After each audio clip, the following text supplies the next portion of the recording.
Sega.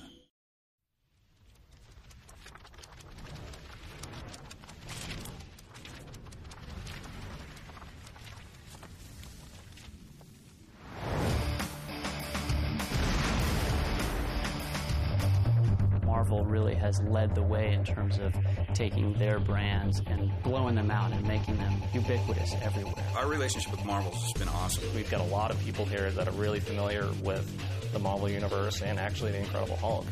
I am a major Marvel fan, especially when it comes to the Hulk. I think they've developed some of the best comic book characters in the world.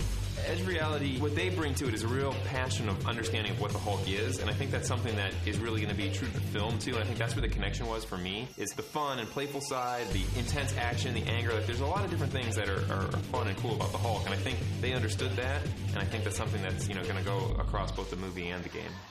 With the impending feature film release of The Incredible Hulk in June 2008, Marvel needed a partner that could bring to life a video game interpretation of their Green Goliath. Marvel has dominated the comic book video game market for the past several years, and in order to maintain their reign, they turned to publisher Sega.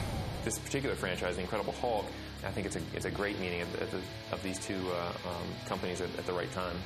The acquisition of this license and a few others really coincides with our reemergence as a publisher. Marvel's a great brand, they have a great cast of characters, and we knew that we had to be in that business. With the strategic publisher in place, the next step was securing a developer that was up to the challenge of creating a game based on the incredible icon. Edge Reality became a very obvious choice to do the Hulk video game. We looked at 8-10 developers or so, and they had an amazing understanding and passion for the Hulk. Edge Reality has definitely got a history of taking movies and working with the team making the movie and finding out what's the essence of the movie, what's the core there that's going to get people excited about it, what is the movie trying to explore, and then importing that to a game and then exploding it out and letting the player take that theme and explore it in the whole venue of a much larger game.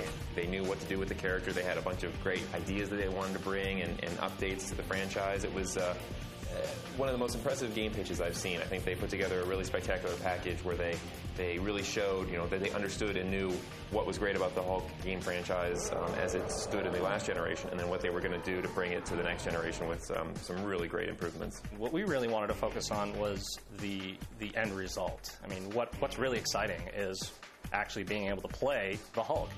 And so we really focused on that aspect of it. With the trifecta in place, Edge of Reality now had to deliver on their promise. They're actually building the engine that we're using from scratch. It's something that they're making themselves. So what they're doing for us is giving us the ability to have a fully interactive Manhattan and making it fully destructible. Not only can you move across vertical spaces like on the ground, you can go up and down, and there's day and night cycles, so it's going to feel like a living, breathing city. Developing a high-profile property is not only exciting for the publisher and developer, but it can also have some unexpected benefits. As a studio, having a high-profile game like this is going to enable us to also attract a lot of high-caliber talent.